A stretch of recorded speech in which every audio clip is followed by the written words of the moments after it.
Live everywhere. Daily Co's Radio on netrootsradio.com presents David Waldman. Kagro in the Morning Show.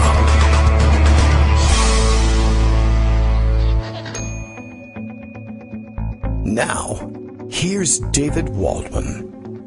Hey, good morning, everybody. How you doing? It is May 1st, May Day, May 1st, 2018. How's your day going so far? My day's going okay. Computer has already crashed this morning.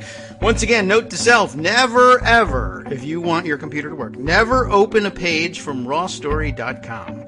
That is the dumbest thing you can possibly do with an aging computer, and it is an assured way of crashing minutes before showtime. I blame you, rawstory.com. I always have, and I always will. Because it's always true. There's been zero improvement over it. I'm actually furious right now with rawstory.com because everything was ready and rolling, but I was dumb enough to open up one of their stories 5 minutes before showtime, and that's how long it has taken to shut down and reboot the computer. Never really seen the pinwheel of death freeze for that long before. I don't know what they do over at Raw Story. They do great work. I love their stuff. I'm there. I'd like to be there every day, and I guess I just have to reimpose the old ban on opening Raw Story pages on my phone and or on the laptop. So if you're listening and you're working for Raw Story, get on a stick. You're the worst site on the internet. Thank you very much. Perhaps you can tell I am actually. I don't understand what they do over there that it's so horrible. I love the stories. I can't read it. That's ridiculous, and I wish something would happen, and it would all be magically fixed. And it's probably a problem on my end, too, but I don't know why it is that, clearly I could clean up this computer, but that site murders computers. Thank you. I'm ready to go on now. I have now to figure out what tabs did I have open, and where was I when all of this began, and try and figure out what I wanted to do with the show now. But anyway, plenty to catch up on. It is, all right, here we go. Finally. Hello. Wake up, computer. Let's get to the morning tweet here. I know there's one here from Bill. Here we are. Daily Coast Radio is live now. Now I can actually retweet it. Kagro X, that's me, David Waldman, furious in my own home. Broadcast today with grassy eyes that he gets from gluing grass clippings around his eyes. That's a good idea. Might as well do it. It's no dumber than smoky eyes. It's certainly no dumber than painting your face orange and going out in public as the purported president of the United States. I've been hung up on that for a long time. I don't know why, there's a million reasons why we shouldn't treat this presidency as normal, but one of them is he paints his face an unnatural color and then goes out there and is like, what? I'm orange. What's the big deal? I mean, I understand that we're supposed to take this as spray tanning, but the color isn't a color that people's faces become when they tan, or even really the color people choose ordinarily to paint themselves so that they look like they're tan. It's bizarre, and I feel like we're all whistling past it, and it's about time we said something about it. Anyway, other news. I know that there's more other things happening here, and we'll gather up all those things. But really, honestly, the guy paints his face orange, and I don't know what to do about it. And I feel like, should we go ahead and continue to have a program? I'm not really sure how I feel about doing all of that. Anyway, there's other things happening. As I mentioned, the big story this morning seems to be the holdover from last night, in which a set of questions, and I don't think anybody's denied the provenance of the questions so far. The questions, a set of questions that the Mueller team wants to ask Donald Trump if and when they get to have a sit-down interview with him. And, the initial reports essentially made it pretty clear, but now the White House is engaged in some kind of weird game in which they're trying to pretend that they don't know how these questions came to light. But I thought that the original reporting on the story was, and I'm pretty sure we have something in pocket about it, and we'll pull that out and make sure it's available. The original reporting, and I have here the New York Times piece about it, and I'm sorry about that because the New York Times is so terrible and people hate it so much, but they do report the news with some regularity in decent fashion, though they also make egregious errors, and we hold them to a higher standard because they're the paper of record. Michael Schmidt has this piece. It is, Mueller has dozens of inquiries for Trump in broad quest on Russia ties and obstruction. So this is the dry toast version of what happened. What's the opposite of dry toast? I mean, it's not wet toast. Nobody wants that. But I guess, butter, jam. I don't know. Delicious toast. Anyway, the long story short of it is they apparently read these questions over the phone to the Trump legal team. Hello, Mueller? Robert S. Mueller III? Yes. We represent the president, and we want to know what kind of questions. You say you want to have an interview with the president. You want to sit down and interview him. And we want to know in advance, what are you going to ask him? So they read them a list of stuff that I think is less scripted questions and more of a broad outline of the areas of inquiry that they feel they are likely to make. Whether or not they tip their hat on everything, I don't know. But I don't think they have much to hide about their avenues of inquiry. And I guess apparently the Trump legal team made some notes about what these things are, because they're not totally crazy. The prosecutor calls and says, here's what I'm going to ask you. So they wrote down some notes about it, and then they prepared their own document. And as I said, I thought the initial reporting was very clear that they did this over the phone. They made some notes. They built a document for themselves about what did Mueller's team tell them. And then it was noted that someone outside of the Trump legal team then tipped off the press about these things. And so the story breaks. And now the morning comes, and Donald Trump is, rage tweeting that someone has disgracefully leaked these questions to the press. And of course, it was the Trump team that leaked the questions to the press. But I guess the play is supposed to be, well, now the questions are leaked, and so something, and leaking is bad, and someone else did that, which they didn't. It was us. And therefore, the questions are out there, and so the whole, because there was a leak, I guess, is what we're supposed to think. Because there was a leak, the whole inquiry is tainted. You can't go on with this. This is, they should just shut it down. And I don't know why that was supposed to even be a thing, but I think that they're trying to, they're just doing anything they can to discredit this, which, poses a question for the New York Times. If someone leaked this to you and they came from the Trump administration, if not the Trump legal team, and then the rest of the Trump team spends the next day saying that the leak is disgraceful and that therefore the investigation should stop, do you have any obligation to protect your sources at that point? Or, I'm sure there's a way to do it without naming them, but what if you ran? I don't know what's preventing them from running a story, which then I guess means the question is, was it in fact a member of the extended Trump team that did the leaking? Because surely the New York Times could say, but this charge is ridiculous. And I haven't seen that story get printed yet this morning, but maybe I missed it in all the excitement. The news roundup was a little shaken up today. So like I said, the dry toast version of this, Michael Schmidt has written up. Robert S. Mueller III. That's how dry toast this is. I love when they begin things that way. I actually hate it. The special counsel investigating Russia's election interference, in case you've missed history to this point, has at least 4 dozen questions on an exhaustive array of subjects he wants to ask President Trump to learn more about his ties to Russia and determine whether he obstructed the inquiry itself, according to a list of the questions obtained by the New York Times. You can read the actual questions in a separate document, which is here, and if it's not a PDF, good. It is not. I'll open that up. The open-ended queries appear to be an attempt to penetrate the president's thinking. Whatever. Good luck.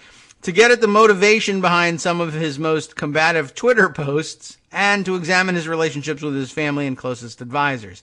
They deal chiefly with the president's high-profile firings of the FBI director and his first national security advisor, his treatment of Attorney General Jeff Sessions, and a 2016 Trump Tower meeting between campaign officials and Russians offering dirt on Hillary Clinton. But they also touch on the president's business. Well, businesses. Sounds not that vaguely dirty to say, touching the president's business. Any discussions with his longtime personal lawyer, Michael Cohen, also included about a real estate deal in Moscow, whether the president knew of any attempt by Mr. Trump's son-in-law, Jared Kushner, to set up a back channel to Russia during the transition, any contacts he had with Roger Stone, what happened during Mr. Trump's 2013 trip to Moscow for the Miss Universe pageant, etc. The president said on Twitter on Tuesday that it was, quote, disgraceful that questions the special counsel would like to ask him were publicly disclosed. And he incorrectly noted that there were no questions about collusion. So, duh, on that front as well.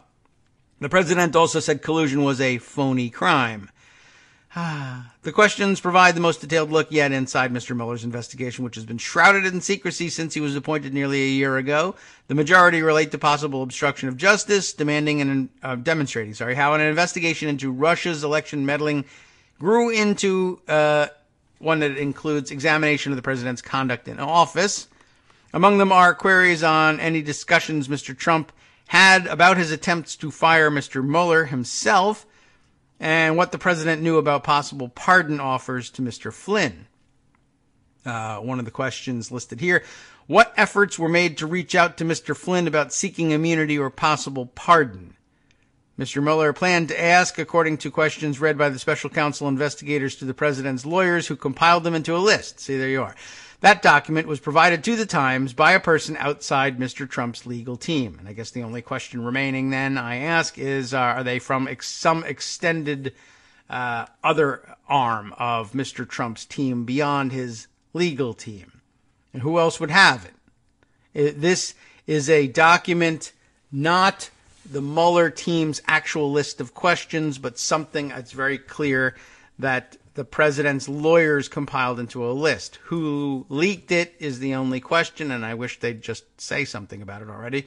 Or if you have seen that someone else has acknowledged leaking that, or that the New York Times has come closer to naming the source without naming the source, do let me know. And of course, remember, the KITM hashtag, if you want to alert me on Twitter, is probably the most reliable way, although I would say, it's only fair to say, there's almost no seriously reliable way to get my attention on a day when I get going about something as annoying as either raw story or treason by the President of the United States. All right. What else? Is there more that we need to dig out of this? Let's see. Jay Sekulow declines to comment. Questions serve as a reminder of the chaotic first 15 months of the Trump presidency, yes, and the transition and campaign before that. Mr. Mueller wanted to inquire about public threats the president made, conflicting statements from Mr. Trump and White House aides, the president's private admissions to Russian officials, a secret meeting at an island resort, WikiLeaks, salacious accusations, and dramatic congressional testimony. Okay, so there's a lot here. And, what about the actual questions? Here, we'll take a quick look at some of this. What Mueller wants to ask Trump about obstruction and what it means. Hooray. We're going to find out what it means. Let's see. This one is written by Matt Apuso and Michael Schmidt again. So, self-referential there, but that's the way it ought to be. The special counsel, in case you don't know who that is, Robert S. Mueller III, recently provided President Trump's lawyers with a new list of questions that he wants answered. In an interview, the New York Times obtained the list. Here are the questions, along with the context and significance of each. The questions fall into categories based on 4 broad subjects. They are not quoted verbatim, and some were condensed. Here we are.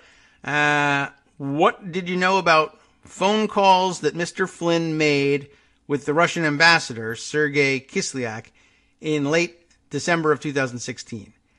These questions, and I guess this represents a broad area of questioning, revolve around whether Mr. Trump tried to obstruct justice to protect Mr. Flynn from prosecution. His phone calls with Mr. Kislyak are the heart of that inquiry. During the calls, Mr. Flynn urged Russia not to overreact to sanctions just announced by the Obama administration, but Mr. Trump's aides publicly denied that sanctions were discussed, and when questioned by the FBI, Mr. Flynn denied it as well. Mueller wants to know whether Flynn was operating on Trump's behalf. Prosecutors may already know the answer. They often do. Flynn has pleaded guilty to lying and is cooperating with investigators. The next question listed here, what was your reaction? That's an interesting way of even asking a question. What was your reaction to news reports on January 12, 2017 and February 8th and 9th, 2017? To which I'm sure you would just get a shrug of the shoulders. I don't know what the hell happened that day, but they remind us. In January, the Washington Post columnist David Ignatius revealed Flynn's phone calls with Kislyak. Ignatius questioned whether those conversations had violated a law prohibiting private citizens from attempting to undermine American policies. In February, the Washington Post revealed the true nature of Flynn's conversations with Mr. Kislyak. Mueller wants to know, among other things, whether Trump feared that his national security advisor had broken the law and then tried to shield him from consequences. What did you know about Sally Yates's meeting about Flynn? Yates, the acting attorney general for the first few weeks of the Trump administration, twice warned the White House that Flynn was lying, and those lies made him vulnerable to Russian blackmail. No one from the White House has ever said how much Trump knew about those warnings. Here comes Armando. So Greg isn't even on the show. So it's just, Greg, you're wrong for not calling the show. And Armando's here to let you know. Good morning, Armando. Oh, the connection was lost. So I guess I took care of things here. Oh, there you are. Whoop, you poke through. I'm confused. Did Greg call in? I was listening. No, I did not hear Greg. He didn't. I was calling to. I was just saying Greg was wrong to not call. Oh, he was absolutely. Yes. Where is he? What's his excuse today? Nothing. It's his regular But Tuesday. Saving people's lives. Who cares? Oh, big deal. Cardiopulmonary health. Big. Who cares? Yeah. Mr. Doctor, administering Mr. to Doctor. children. Yes, regularly Tuesday, of course, an absence day due to meetings at the hospital where they save people's lives as opposed to our piddling crap here. It's true. Listen, I couldn't resist this whole Mueller thing because I find the whole thing hilarious, the reaction, all of it. Yeah, you know what? I might be done reading the questions. You people know what the questions are. Did you do it? That's the question. You know, the reality is, tell me one question there that surprised you, that you wouldn't have thought of if you were representing a client who was a subject or a witness in this investigation. So far, nothing. Although I was a little surprised at the form of the question. What was your reaction to news reports? You know. Well, let's fear and anger. Let's talk about that because the Michael Zeldin, who was a deputy to Mueller when he was the FBI director, apparently said on CNN at some point last night that, you know, these are not Mueller's questions. Let me just tell you that the way they're written, they have grammar errors. Yes, I did see that fly by somewhere. You know who does do that? Trump and his people. Yes. Well, I think I saw that being discussed somewhere on Twitter, and I haven't seen any grammatical errors here yet. I don't know. Maybe the New York Times either cleaned it up or I haven't gotten to that point yet. I'm just saying the guy says, listen, that's just not how you ask questions. And it's not how you ask questions. And you wouldn't actually say, these are the questions I'm going to ask. You'd say, what am I going to cover? Well, I'm going to ask her about these things and that thing and this thing. Mm-hmm. And it's obviously a Trump leak, but I don't even see the purpose of the leak. I am not certain either, and I don't know what was to be gained by it because they're not shocking questions. They're not fishing expedition questions. Even this summary is pretty pointed and targeted. And if these were the only questions, I guess I'd be a little bit surprised, but I doubt that that's the case. But even if these were the only questions, I would say this is wholly unremarkable. And the only thing I've seen that looks like it might have been a Trump strategy is the nonsensical one mentioned at the top of the show. What should we do with these questions, Mr. President? Leak them and then accuse the Mueller team of being leakers and say leaking is illegal. And of course, it wouldn't be. So I don't think there's any real reason in the world, legally speaking, why anybody would be in trouble for saying, yeah, this is what I'd like to ask the president. It's just it would be a leak, and Trump thinks all leaks are illegal because the ones that he tends to engage in are illegal. But, I think he thinks that his fans think that all leaks are illegal, and therefore if you've done something illegal, you can't be legitimate about anything. I don't know why he thinks that works, but that's what I think they were trying to do. You know, it's interesting though. But if they ever play their hand, they can force the Mueller office to deny that they released those questions. I guess they which could. Will then basically say, okay, it was Trump who released the question. Yeah. Now that's not going to be his inclination. They don't want to talk about anything ever. They hate commenting publicly. They have a public spokesman who never talks. In a year and a half, I think. I gotta get that job. You've never heard the there was one release once. Yeah. I forget what it was about, but. All right. Yeah. They don't say much. They say nothing. I mean, it's not beyond much. It's nothing, except I think one time there was one statement, other than when they announced the indictments. As the cliche is, they do their talking in court. So, obviously this came, and Rudy being there, I don't know if Rudy's behind it. Who knows? But I still don't think there's any real logic to doing it. I will say this. Here's the problem with all this rigmarole about these questions. Either Mueller has evidence or that's basically trapping Trump, which I think is what his lawyers fear.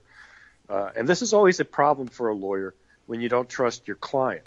Yes, well, right. Because your client will tell you something, and you'll ask him, is there anything? Was there any conversation? No, never.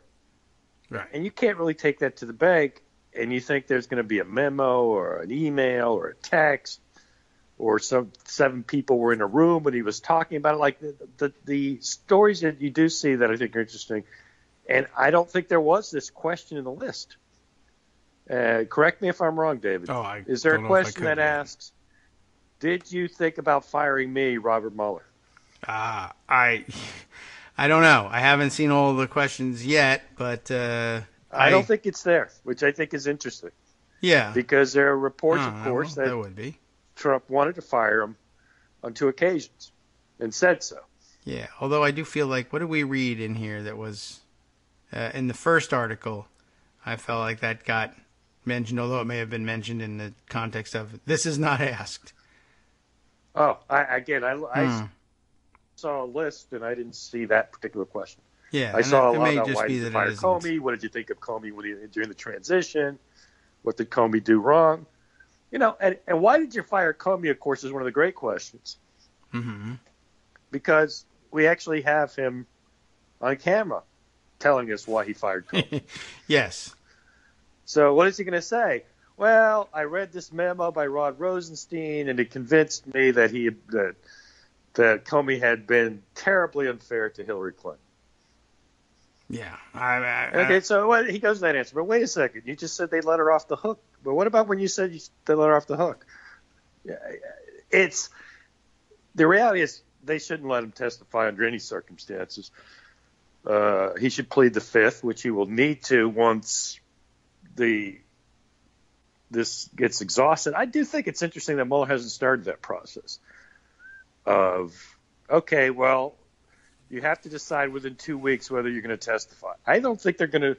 That's why this thing is not going to end anytime soon. It's to be, because now you're getting close to those don't impact the election rules. I know it's just 60 days officially, but you're not supposed to do. This seems pretty extraordinary. to do a court filing to compel the president to appear before the grand jury. Yes. I think you're getting, it's May. We're what? 6 months from now is the election. 6 months. Yes. Though not for him. Yeah, so he's clearly not going to finish before the election. I mean, I don't know what anybody's dreaming about. He's still got to do 2 Manafort trials right now. Yes. And who knows what else he's got going on. I think it would make it interesting. I don't see how it's possible. And then the 60-day period, he can't do anything. So really, you're talking. All right, I'm on hold, and we'll finish up after the election. Oh, Democrats control Congress now. How about that? Wouldn't that be a nice little surprise for Mueller? That would be. I wonder whether I do, as you were saying, and I was wondering. I don't think that Mueller is inclined to play this sort of semantic game, though I think maybe other lawyers might try it. I don't think he has any need to, but to say, well, I don't want to interfere with any elections, but this is an investigation of the president, and the president isn't standing for election. That's a good point. Time. I mean, that's certainly. Well, obviously, control of Congress is very important. Look, the guy we know when his election is 2020. I got a lot of time. That part he certainly can say. I'm just talking about at least, at the very least, the strict 60-day period before an election. I think he's going to observe. Yes, particularly after Comey's. I don't think he wants to have an argument over whether or not having this happen before midterms is really, obviously it's going to have an impact on the election, and I don't think he wants to play around. So, all right. Well, more thoughts on this Mueller thing. So, if you by all want to means, hear them, I'll stick around. Sure, hang on, and we'll be right back. We've got lots more stories to get to, and we'll ignore them. Stick with this one after this. Hi, it's me, David Waldman, your host for Kagro in the Morning, interrupting this little break to say thanks so much to all of you who are contributing supporters of Kagro in the Morning. Thousands of you are downloading the show each day, but fewer than 1 in 25 regular listeners are donating to help keep us on the air. For the money you'd spend on a single 3-minute iTunes song, we bring you 2 hours of great news and entertainment every day, 5 days a week. Patreon.com, Patreon.com makes it easy. You can find us there by searching KagroX or David Waldman or Kagro in the Morning or even Daily Coast Radio in their search box, and you'll be right where you need to be to make easy, recurring, monthly contributions to support our show. Once again, thanks so much for your support.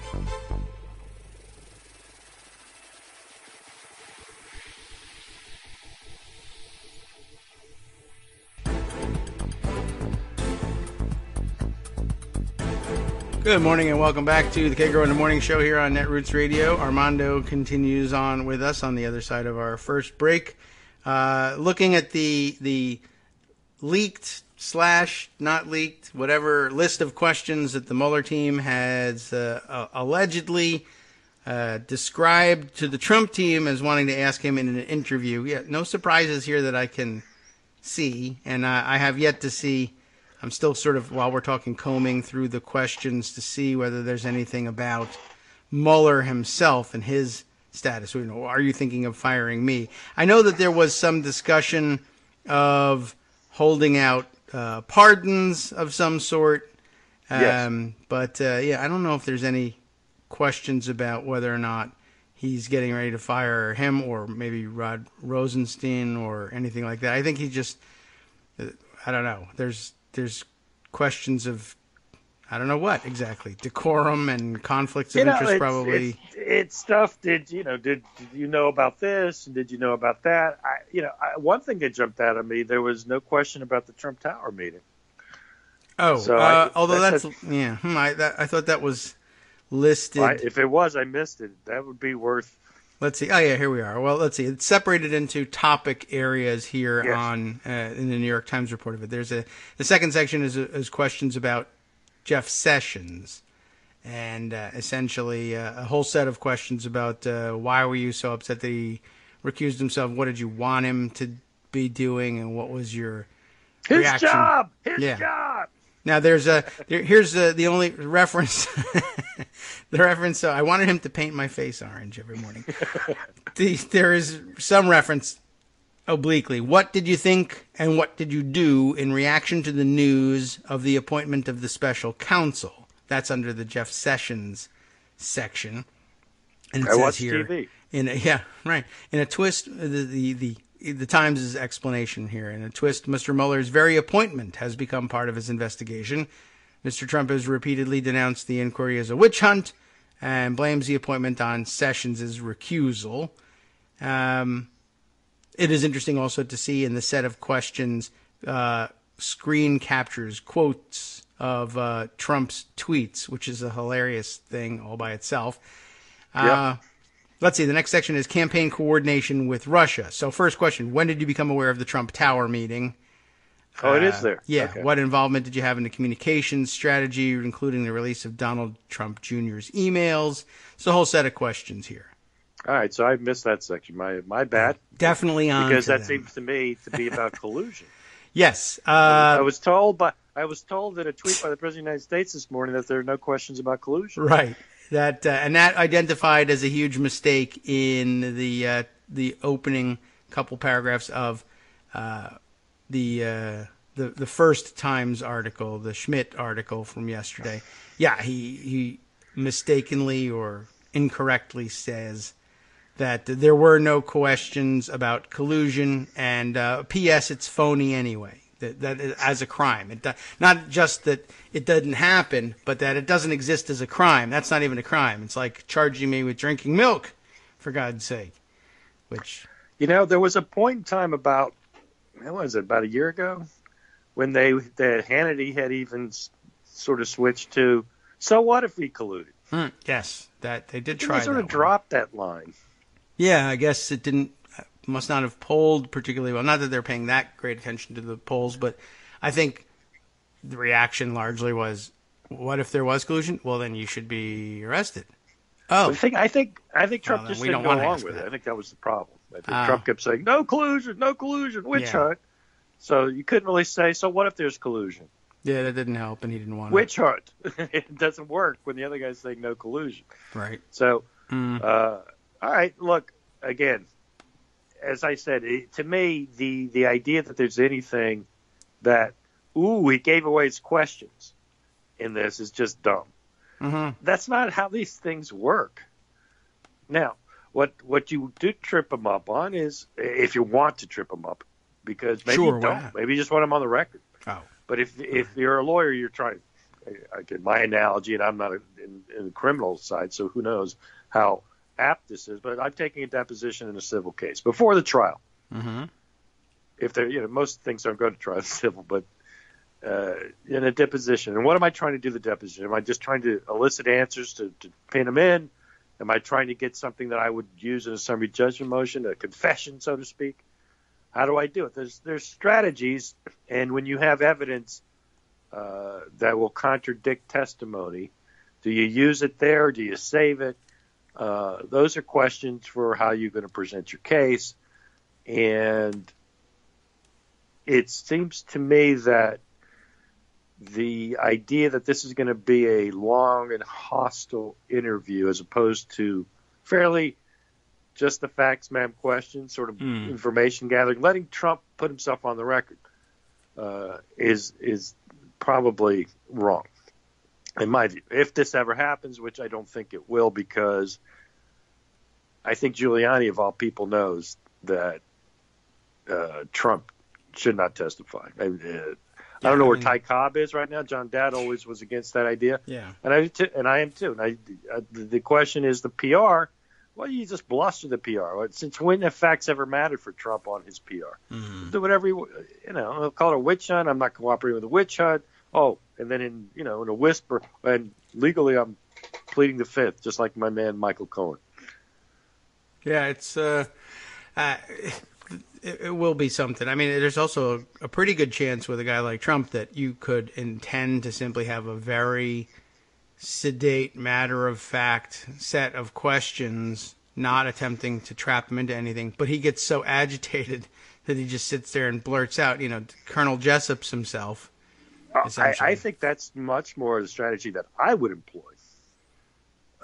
If it was me, I would just leave the open-ended question. I think Dershowitz is right about that. That's one quote I say. He says, look, it's, to the degree that these are questions, it's obvious that they're leaving them open-ended and hoping the president decides to talk, which is a pretty good bet. Yeah. What were you thinking? He likes to talk. Questions is like, ordinarily, like somebody who's actually prepared, knows what they're doing, has a great legal team, what were you thinking questions, you can sew up, I think, a pretty good answer. You know ahead of time what the question is going to be, and then you can say, all right, what are the answers you have to give in order for it to be either unprovable that you did something or leave things so nebulous that, for you in particular, being president of the United States, that things that have to be left to your discretion, we just have to shrug and say, hey, if he makes the policy judgment that this is a wise course, there's really no legal basis for questioning it. But, he does dumb stuff like, Lester, I did it because I wanted to make my life easier about this Russia thing. Okay. That still is one of the most amazing things. They had built this elaborate ruse, which everybody could see through, but at least, right. On his face, it's the kind of thing that, right, at the end, the prosecutor has to say, the president gets to do these things. He gets to make these decisions. It's a good policy to tell Russia what we're up to. All right, it like you said, it's a ruse, but you have to let it happen. And the only way you can nail him on it is if he comes out and says, Lester, I don't know what this is all about. I love treason. I cannot wait to do it again. This is the 5th time. I'll give you the name of the witnesses. I'm already building a gallows. All right? Exactly. If you say so. That's your big risk. I mean, you can't. That's why you can't let him answer questions. He might say, they're beautiful. They're the biggest gallows ever. I made them out of gold. I can't wait to slip the noose around my neck. I am guilty. Oh, don't say that. Mr. President, that would be ill-advised, sir. Don't tell me. Oh, boy. I'm the president. You all told me I couldn't do it. Right. I mean, that's the wild card. You cannot let that guy testify if you're his lawyer. I mean, literally, you have to resign before you say, listen, if you testify, I'm resigning. Mm-hmm. I would, because you're going to lose. And everyone's going to say, how did you let him testify? Right. I didn't. I tried to do anything I could to stop him. I even resigned. Right. Maybe you shouldn't do, but yes, you should. It's crazy. But again, I'll say this. I think Mueller knows what he's doing. I'm kind of curious with the Trump people. Do they know what they're doing? What are they trying to achieve with all this besides, get it over and keep them from exploding every day? Yes. And I think that their biggest fear right now, and I'm not so sure why they fear it. Let me ask you this. They fear he's going to fire Rosenstein and put some guy in who's going to fire Mueller, right? That's, I guess. What happens if he does that? I mean, we keep saying, that's going to be what? What's it going to be? David, what's going to happen when he does that? We will tell people what color the line is that he just crossed. Right. It was red. That's what's going to happen. In case you didn't know. Grr. And then we'll write a strongly worded letter and put it in our safe in the office. And the White House Correspondents Association will insist you be civil about it. Yeah.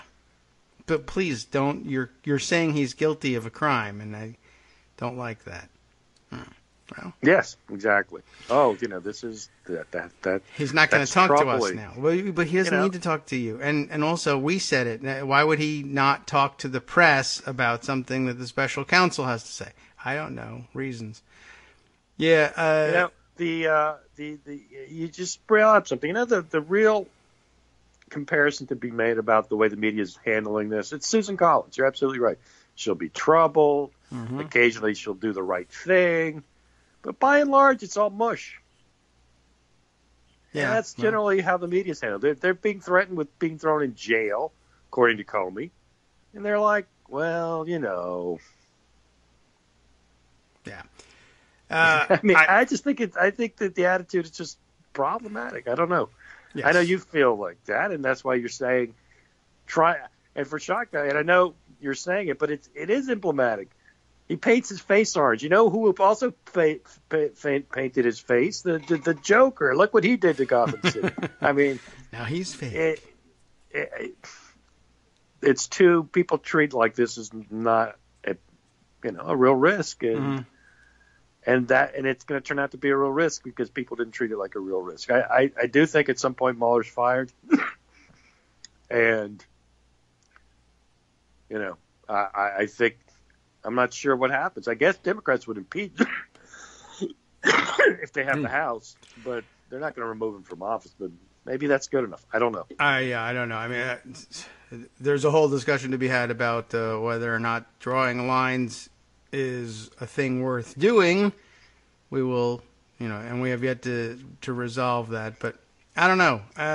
There's an awful lot wrapped up in this, but I'm still puzzled. I still have no real clear answer as to why this would be leaked. The closest that we can come to it, and here our friend the Warlock here has, I think, the most concise statement of what we were trying to get at, is that, again, he's trying to say that the leak, that there's something illegal about the leak, and if that were true, then he would be able to say Mueller's team is breaking the law, and that's the pretext for firing him or firing Rosenstein in order to bring in somebody else who will fire the lawbreaker Robert Mueller.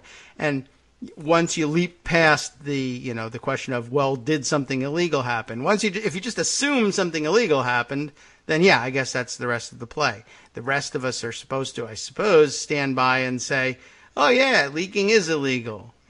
It's not, and this certainly that's wouldn't funny, be, but okay. If that was the idea of it, they sure. I mean, obviously it's nonsense, but that's never stopped Trump before. Right. I just don't feel like that's being sold at all. Maybe no one's going along and said, Jesus, you want me to feel like an idiot? First of all, we leaked it. Right. Number two, it's not illegal to leak it. I know. Because obviously it isn't. This isn't Rule 6 I don't material, which is grand jury materials that were presented to the grand jury. It's none of those things. Mm-hmm. So there's not even close to me. I'll put it this way. If Mueller actually leaked the questions, that would be so dumb. Though I couldn't imagine it being illegal. It would just be, I don't it's not understand illegal. It would just be dumb. I mean, I think it's dumb all around. And to me, when I go on the track record, the dumb people are on Trump's side in this thing. Yeah. Well, sure. And the people who don't make grammatical errors are the Mueller side. I mean, just the perfect example comes up yesterday, and I don't know if it was a purposeful error or what, but it was certainly a consequential error. The first White House press release on this Iran thing is Iran was trying to get nuclear weapons, has a robust nuclear program, has. Mm-hmm. Oh, yes, if they have one, they're violating the JPOA, nuke them. Right. But, of course, the correct answer was they had. Yeah. They had, and they abandoned it when they signed the Iran agreement. Right. Which is terrible because something, because Obama. Right, because then what will happen is you'll withdraw from the Iran agreement, and then Iran will again have a robust nuclear program. Maybe. Or Nobel Peace Prize for you. Congratulations. Yes. Well, he's already got one in the bag because Korea. Well, I actually, how are they playing this Korea thing out? I mean, I'm actually kind of curious. Wow. Different subject? I don't know. What do you mean? How are they playing? Well, what is they? I mean, nobody thinks in that often. What's the end game? He goes to this summit, then what? Then peace breaks out. I don't know. This is his thinking. He's a very simplistic guy. He goes, he meets, and I think in his mind, he charms North Korea into disarmament. Okay. Cake. He gives them cake. They don't have to charm them. They're very hungry. North Korea has agreed to disarmament 5 or 6 times already. Yes, but not to me. They haven't. And I will hold them to it. The reason that the rest of America, the reason America needs to be made great again is other presidents allowed North Koreans, to renege on their promises to disarm. And I won't, so That's it. How will you enforce it? I just will. I'm a very powerful man. Look at my face. It's orange. You gonna screw with me? Come on. Yeah, I don't know. No idea. Exactly. We got a guy who paints his face orange for no particular reason that we can think of. Mm-hmm. And we just accept it.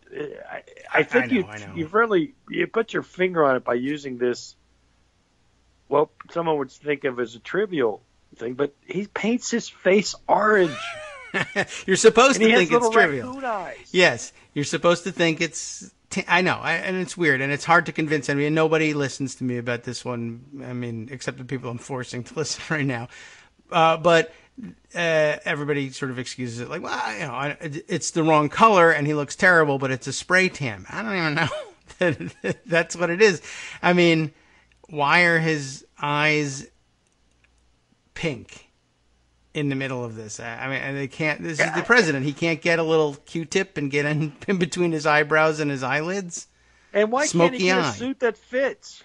Oh well, he's hard to fit. Why can't he wear the tie is tied to the right level? Yeah. Why does it always hang to the ground? Now you're making fun of his appearance, Armando, and you're going to end the Washington press conference, something or other. Yeah, I don't know. He's a bizarro kind of guy, and he's this close to Howard Hughesing out at this point. But Jesus, if only. I don't know, but this is anyway. Oh, to follow up on some of the other good points, the Warlock now following up. Yeah, he's listening and commenting along. True point also that the idea that Mueller broke the law by leaking is something that only congressional Republicans need believe, and they needn't even believe it. They only need to say it or vote that way. I don't know. I think you can get anybody with anything. I imagine. Time will tell. I think by the end of the day, if you don't see Hannity and members of Congress and others accusing Mueller of having broken the law by the end of the day, really, the way the news cycles work now, then it will not have taken root, or that was not the plan or something. I mean, I can't imagine that it would be launched as the plan and nobody would even try it. This is... Well, I mean, let's see. I just... Yeah, you're right. If Hannity leads his show with Mueller illegally leaks questions, then you'll know that someone thinks it has legs. Mm-hmm. And that could be all... That's probably the best indicator.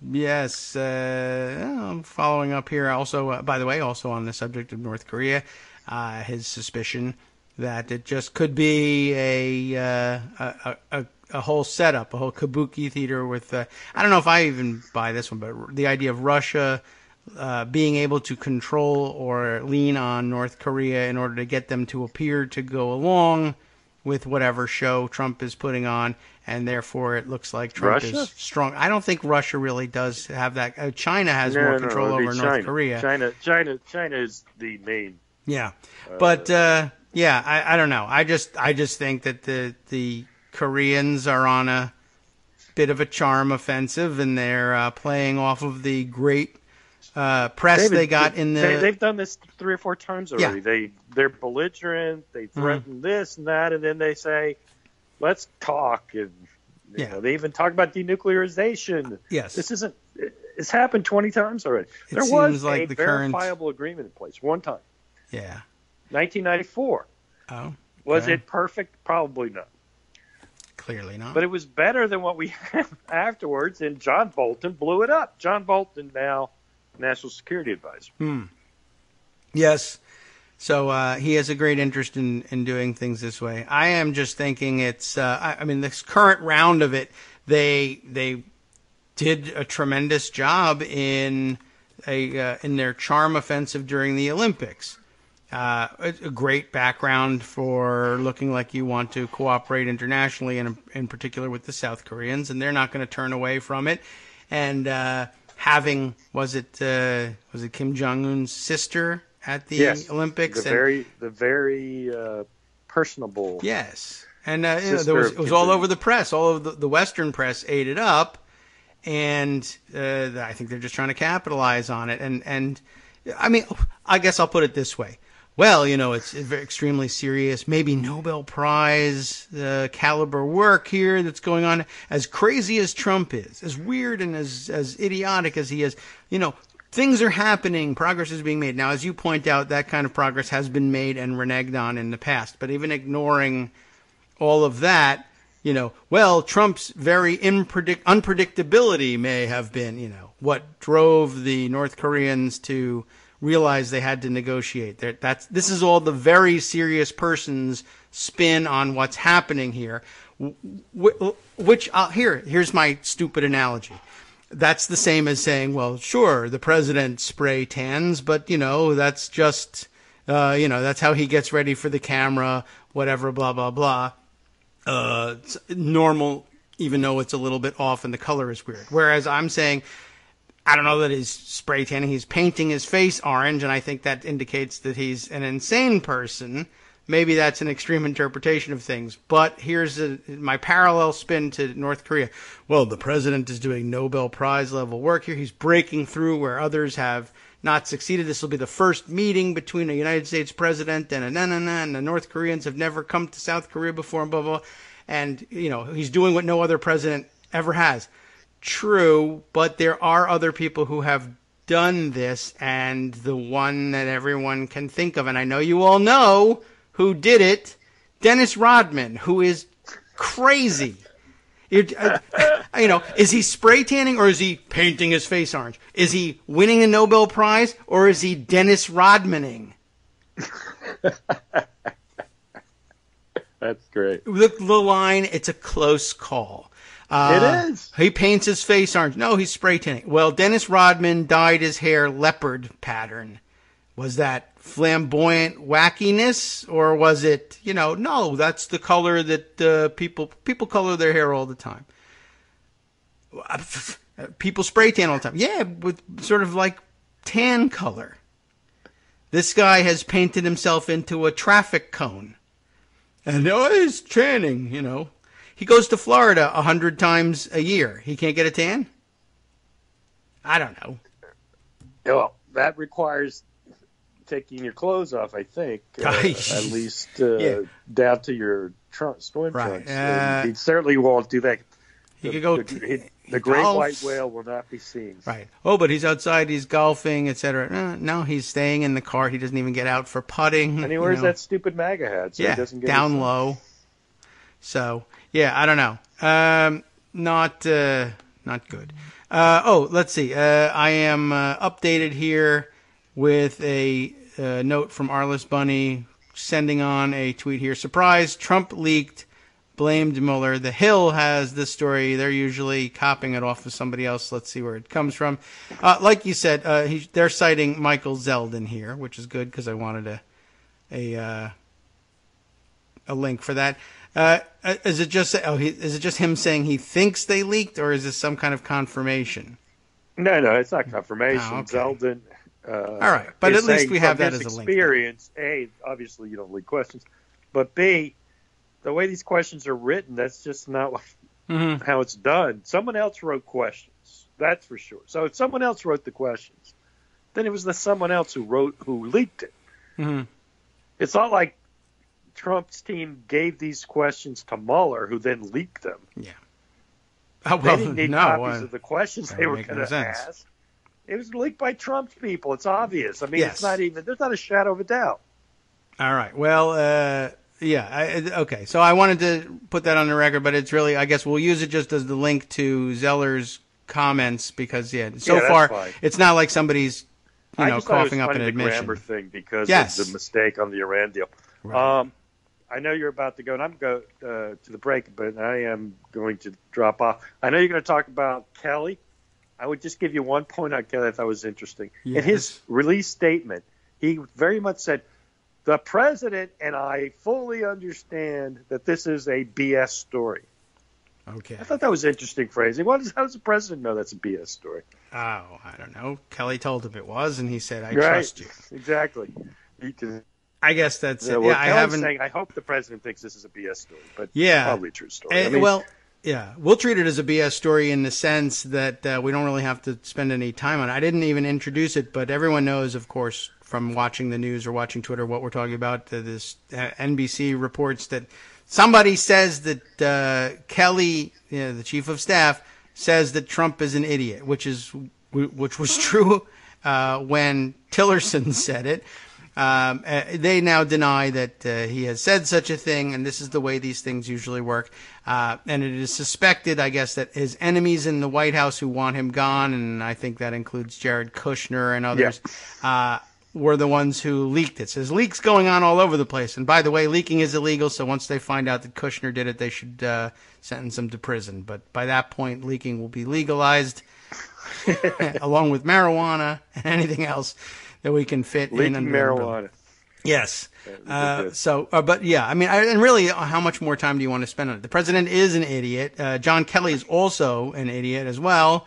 And exactly. He thinks he is, this apparently, according to the reports, he portrays himself as the savior of the republic. I am the only adult in the room. I am preventing disaster.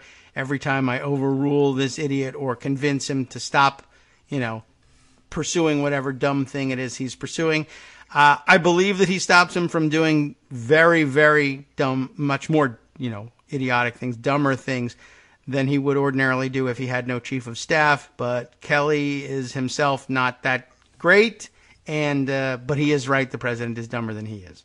That's it for the story. Well, I think that's true. Anyway, I'm going to let you go. I know the break's coming up. It is. And I'll try to listen in on whatever else you're going to talk about. Okay. Well, we'll get to that after our 1-minute break. Thanks very much, Armando, for carrying us through the first hour of the show. Athena, I apologize. Athena 5000 says, another coffee incident, I assume a damaging one in which much of the coffee, contents of the cup, your mouth, whatever, it was lost over the traffic cone comment. So I'm glad you enjoyed that one. Sorry about anything that might have been damaged in the incident. We'll be right back.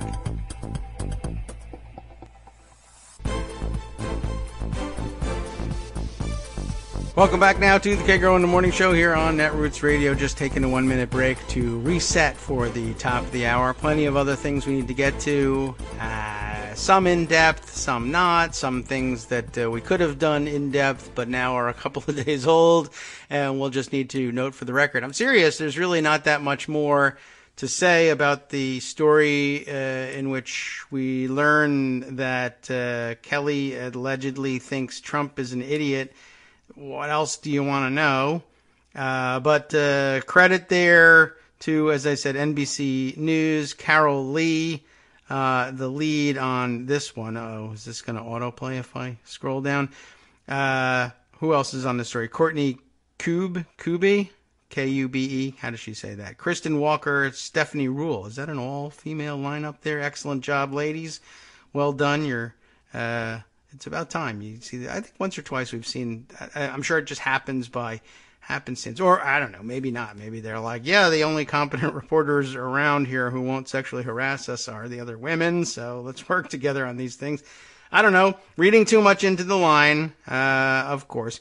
But more to the point, a fun story, quality reporting, no doubt, and something that will stick with us and become a part of the narrative. It's just as far as covering it on the show. The dude is an idiot. He's right, but John Kelly is a jackass and might as well go. And if he is being forced out by other morons in the White House, so much the better. And I'm just waiting for, the payoff. And that's really it. I don't have any additional comments to that. I think the president is an idiot, a moron, and however else you want to put it. We can leave things there at that point. Let's see. There's lots of, there are a few very good follow-ups to the still lingering Washington or White House Correspondents' Dinner issue. And still out there, and some of them are worth looking at. A couple of pieces I think that stood out in terms of the quality of the writing anyway, in terms of, how they deal with the question, and we'll see if we can get to this. What I ought to do, I think, to make certain that we get to it, I have a recorded segment from our friend Paula Apanese, who has sent us something much on everyone's mind, especially as we now have to deal with the stories of, oh no, don't talk about impeachment, or don't you realize that if we impeach Donald Trump, we're going to get Mike Pence and he's much worse. So she just has a few minutes of commentary on that question. And it doesn't, I think it's a very practical answer. It doesn't resolve the moral dilemma or the metaphysical issues surrounding trading one person who's horrific for another who's horrific but somewhat competent. It simply says, look, this is the hand we're dealt. I don't have to just play it. And then, of course, a request from her, interestingly enough, to read through an article that she considered reading for us. And it actually is David Atkins' contribution to Washington Monthly, or his latest column there. Conservatives will never get the respect they crave. They don't deserve it. And we could just read the headline and say, yep, that's true, but there's more to the story. But interestingly, she said, I'd rather have you read that one, and we'll try and keep things coherent there. But let's turn first to Paula's relatively brief comment on the Pence problem. Paula? As we move inexorably closer to the end of Trump as president, whether this is through indictment, impeachment, or resignation, the next problem on the agenda is going to be, what do we do about Mike Pence? Now, that's assuming that he doesn't go down with Trump, and that is a possibility. But if he doesn't, the who is worse, Trump or Pence conundrum has bedeviled all of us all along. One of the things we've learned is that Trump's horribleness is offset by his self-destructive tendencies. However, Pence, who lacks Trump's charisma, now I mean charisma to his followers, Pence doesn't have that charisma, but on the other hand, he is a functional politician, meaning he actually knows how to do at least some things and might actually succeed in getting more horrible things enacted than Trump has managed to do. So that is our fear. Which one is worse? But here's the deal. If we get Pence, we get Pence. Personally, I think Trump has to go as soon as possible. I think he's a walking, talking disaster, and he is unsustainable. His cabinet is poisonous, and he needs to be gone. We can't make it go any faster than it's going, but we do want it to happen as soon as it possibly can. And it may be that we're going to end up with Pence as president in his place. But for now, my feeling is we work the problem that's in front of us, and then we work the next one when it arises. If Pence becomes president, we need to wholeheartedly show up for the necessary and inevitable showdown over the separation of church and state. Pence represents the faction of America that wants to force their versions of Christianity on the country, and we need to say no loudly, clearly, and without apology.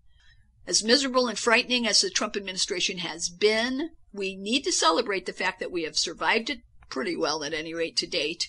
And the reason that we have survived it is because the pushback has been fierce and unremitting. If we get stuck having Pence finish out Trump's term, we need to respond with equal intensity and resolve. It's a fight that's been building for a long time, and we can't shy away from it. As far as I'm concerned, end-timers and Christianists need to be disempowered politically. They have the right to believe what they want religiously, but they don't have the right to force their beliefs on the rest of us.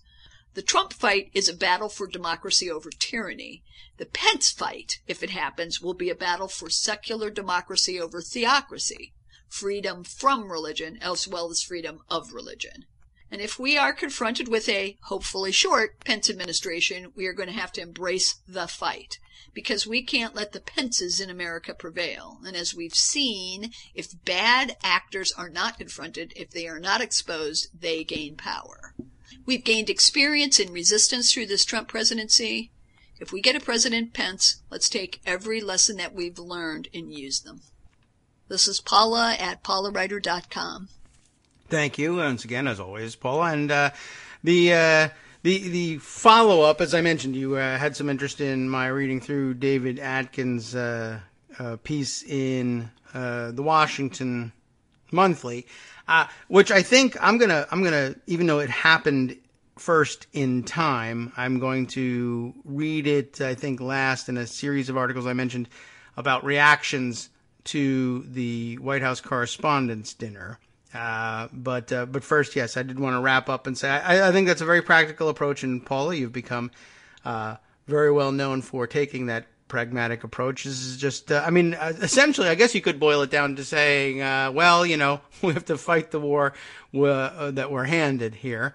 And I agree. You work the problem. It's true that, and this was always frustrating, and I've been through it before. If you impeach George W. Bush, you're going to end up with Dick Cheney instead. And yeah, that's true. And then what do you have to say about that? I mean, Dick Cheney might have been worse. Mike Pence might be worse. But if you do things that deserve impeachment and removal from office, you should impeach them and remove them from office. Not doing it has the eventual effect of legitimizing the things that are done. You know how easily we fall into whataboutism. There's a close cousin of whataboutism, which I don't know what we'll call it, but it's essentially, well, you let the last guy get away with it-ism. And it has equal but somewhat perhaps different effects on the two parties. And I'm sure it would have a similar effect if we had more than two parties as well. But the party that does it, which is typically the Republicans, will just say, well, this stuff is basically legal now, and we have immunized ourselves against going up to this line, and we might even be able to push even further. Democrats are affected this way by saying, usually we'll just tolerate more this time because you know how it is. You can't mention the I word or everyone will get afraid and we won't win back Congress, and then we won't get the accountability and the oversight that we're supposed to get. But guess what? We don't get them anyway. I mean, we did do this last time. We went through this exercise. Don't mention impeachment. Then we won't win back the Congress. And what's important is that we get oversight over the George W. Bush administration. Well, we won back the majorities and we had oversight hearings, and so effing what?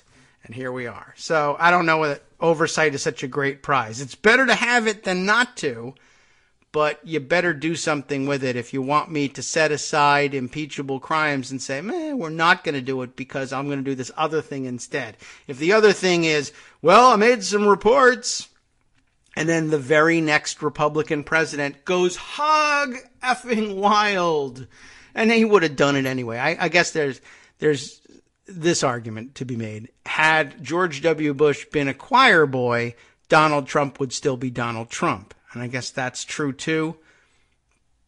But I don't know how many people would necessarily have been convinced to go along for the ride if they hadn't also already seen George W. Bush get away with what he got away with. And by golly, if a lot of the same people aren't right here doing the same things and more, see John Bolton, see the others as well. And I don't know what to say. Anyway, I want to move on from that to I hope, maybe the last round of reactions to the White House Correspondents' Dinner. I'm including them here because I think there's a theme that goes above and beyond what happened at this particular dinner and whether or not it was okay to say the things that were said. And I don't even want to get into the controversy of whether or not the things that were said were in fact said.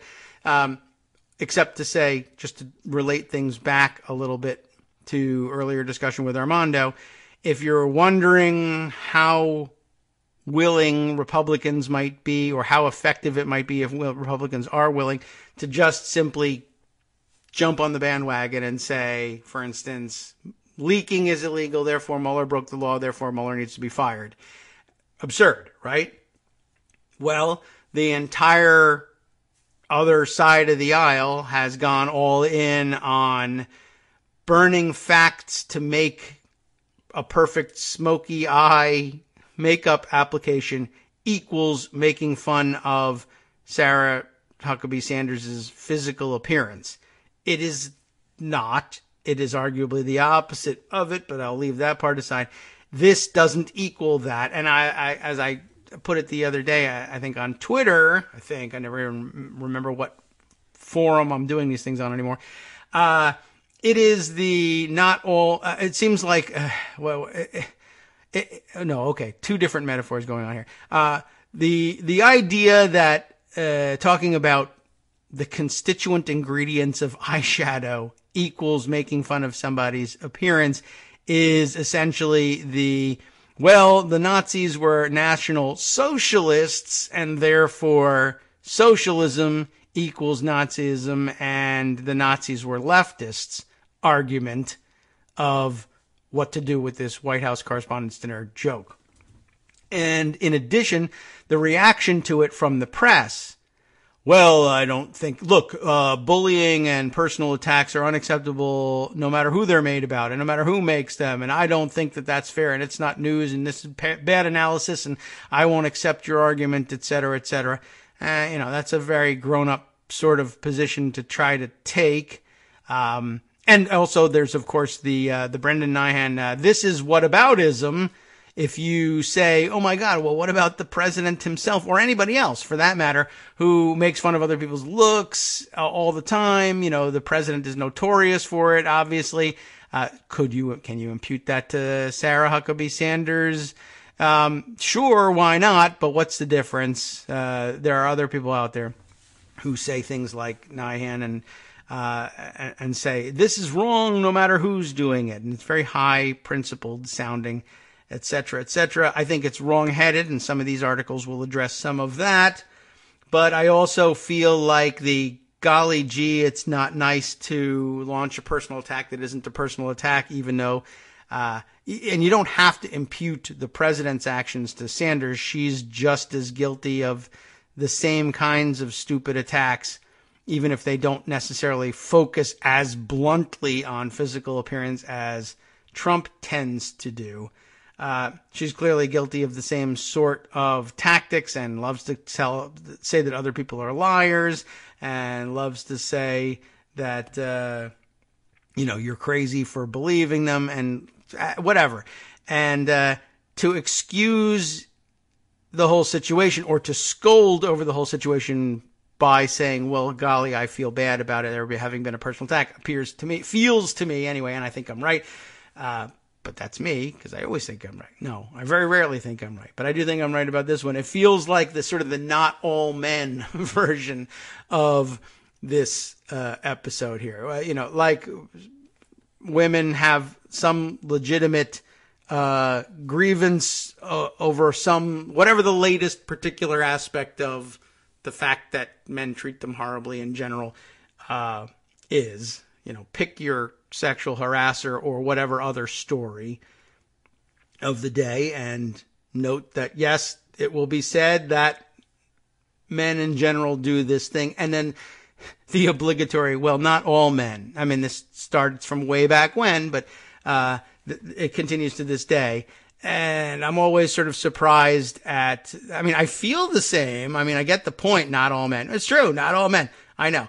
And what am I going to get a prize for saying, even if it's something simple and it doesn't rise to the level of horrific sexual harassment or whatever, simple sex roles in the family dynamic, whatever it is. Women do all sorts of uncompensated labor in homes. You see that discussed all the time on Twitter, and okay, but I do like almost all the dishes in the house, and I am the primary caregiver for the kids because I get to blather from home rather than spend my time in an office. And I say, well, what am I supposed to get out of that? Like a pat on the head? What a good person you are. And not all men do this. I know that, and they know that when they said it, and they also don't need to be reminded. And also, it's not going to change anything for me or anybody else if I say that. But it's true, but I refrain from saying it because it doesn't help the situation. And I think I wish more reporters had felt that way here too. I'm sure there are plenty of people who felt uncomfortable. I'm sure there are plenty of people who don't like personal attacks. But you're not going to get any special prize or pat on the head from this administration or anyone, in fact, but in particular this administration, because they don't acknowledge the rightness of anyone else ever, unless they need to hold you up as the liberal or the Democrat who said I didn't collude with Russia. But there's no thanks, there's no trust, there's no frankness that's going to be forthcoming as a reward for stepping up and doing the not all men of journalism / White House Correspondents' Dinner joke situation. So you might as well stop. So with that transition behind us, there are two pieces that I saw plenty of people call out on Twitter as particularly interesting, well-written, incisive, whatever, about the situation. The first is from The Week, which usually I depend on Greg to bring me stories from The Week, but I've learned from him, and people pointed to this one from Ryan Cooper, The Worthless Washington Media. And I worry about reading something like that out of The Week, because so often it will draw you in with something like this, and it'll talk about the spinelessness of the situation that'll be appealing to the left side of the spectrum, and they're trying to be centrist or center-right. So maybe this is to be expected. But then I'm afraid that it doubles back and it becomes, well, that's what Trump tells his people at his rallies, that the worthless Washington media deserves prison or worse. But let's see what Ryan Cooper does with it. I forget exactly who had sung the praises of this particular piece, but let's take a look at it. They're all pretty short. The U.S. is a rotten basket case of a nation. Yeah, it was holy mackerel. That's some start. With an ancient and constantly backfiring constitution, a severe case of declining empire neurosis, and an executive branch shot through with criminals and scam artists. Whew. That's quite a start. But then again, remember, Republicans always love to say that America is a hellhole. The elite press corps of the imperial capital plays an important part in our government's corruption, as was on vivid display once more with the tired charade of the White House Correspondents' Dinner this weekend. Comedian Michelle Wolf did what political comedians are supposed to do: use jokes to cut through the uncomfortable hypocrisy and expose some unpleasant truths, namely that the Trump administration is full of disgustingly amoral cretins. You get what I think I see why people like this piece so much. Much of the assembled crowd of big shot reporters then played their part, performing scandalized outrage in defense of the corrupt regime. The same routine has been playing out off and on since 2006, and I suspect, by the way, since even before then, when Stephen Colbert gave the assembled Washington press an even more severe walloping over their complicity with George W. Bush's corruption and warmongering, for which he should have been impeached, I'll add, just to bring us round to that circle again. I was a bit curious, Ryan continues, to see if things would change this time, as Trump is not even bothering to hide how he is using the presidency to enrich himself. Multiple former administration and campaign officials are under indictment or have pleaded guilty to serious crimes, and Trump himself is constantly whipping up the psychotic anti-media hatred. Indeed, during the dinner itself, Trump was lambasting the media at a rally. Is this better than that phony Washington White House Correspondents' Dinner? Is this more fun? The crowd roared. But no. When Wolf launched a few mild zingers at Sarah Huckabee Sanders and Kellyanne Conway, saying that Sanders' smoky eye makeup was made from burnt facts, speculating about how to get Conway trapped under a tree, I missed that part, and attacking CNN for profiting off the Trump presidency, most of the elite D.C. press leaped to their defense. CNN's Chris Cillizza, of course, said Wolf was bullying Sanders. MSNBC's Mika Brzezinski tweeted that Wolf's makeup joke was deplorable. The New York Times' Maggie Haberman wrote that it was impressive that Sanders didn't walk out. Being mean isn't funny, whined Politico Playbook. It's mean. Mike Allen, the dean of DC's political journalist, how did that happen? And, not coincidentally, an extraordinarily ethically compromised person himself, there's a link there, in case you want to find out about why that's the case, announced media hands Trump big embarrassing win. The embarrassing thing would have been the loss, but when Trump wins, I guess it could be an embarrassing win. Margaret Talev, the president of the White House Correspondents Association, capped things off with a statement on Sunday night lamenting that, quote, the entertainer's monologue, unquote, wasn't in the spirit of the dinner's supposed mission. Let's be frank here. The basic job of Sanders and Conway is to lie and dissemble on behalf of a corrupt president who has taken vicious media baiting far beyond the Spiro Agnew level. They do it nearly every time they open their mouths. That it is possible to react to these mild insults outside of this overtly and personally threatening context is final confirmation that the above journalists are not capable of perceiving the reality of the American state, much less how they are enabling it. As Alex Perrine once noted, these people practice a form of corruption in which the corrupt individual literally cannot understand why anyone wouldn't consider him or her a stalwart and productive member of society. It should come as no surprise that the White House Correspondents Association is itself all but an open fraud. The ostensible purpose of this group and its annual fancy party is to fund some journalism scholarships, but it spends less than a quarter of its revenues on that. The fact that the dinner is making some important people piles of cash is surely the only reason it has not yet been canceled. And I think that's coming. People often say that Washington, D.C. as a whole is an awful, corrupt town, but that's not really true. Much of it is quite pleasant, and most residents are not corrupt political hacks. Indeed, even today, a plurality of the population is still working and middle-class black people. True, but all right. Well, anyway, instead, D.C. is home to some self-dealing creeps, the worst and most amoral social climbing careerists in the country, and many of them actually live in Maryland or Virginia. Also a good point. The wretched correspondence dinner is only worthwhile as a sort of thermometer into the moral debauchery of that group. The diagnosis is not promising. Ooh, heated. All right. The second one, somewhat more heated. Albert Bernayko, writing in The Concourse, which is, I guess, a section of Deadspin. Those of you probably more familiar out there with Deadspin than this particular section of it, but that's what they call it. And this one under the headline that I'll have to, tweak a bit. You can't bully these MFers. A good point left aside for the moment because I knew this was looming from the Cooper piece about Cillizza in particular saying that this was bullying of Sarah Sanders here. When I write that CNN politics writer Chris Cillizza is the rankest ass brain in the Western Hemisphere, I am not being nice to him. Okay, you see where this is going. When I write, and again, please, it's Albert Bernayko, not me. Send your complaints too. Well, send me your complaints. I love complaints.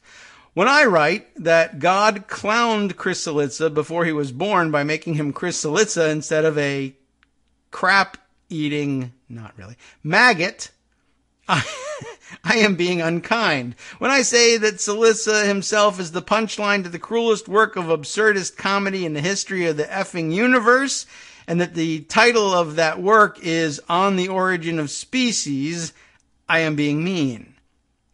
Likewise, it probably is downright nasty for me to write that on the whole, American society would benefit greatly by Chris Cillizza being fired out of a large cannon into an even larger cliff face.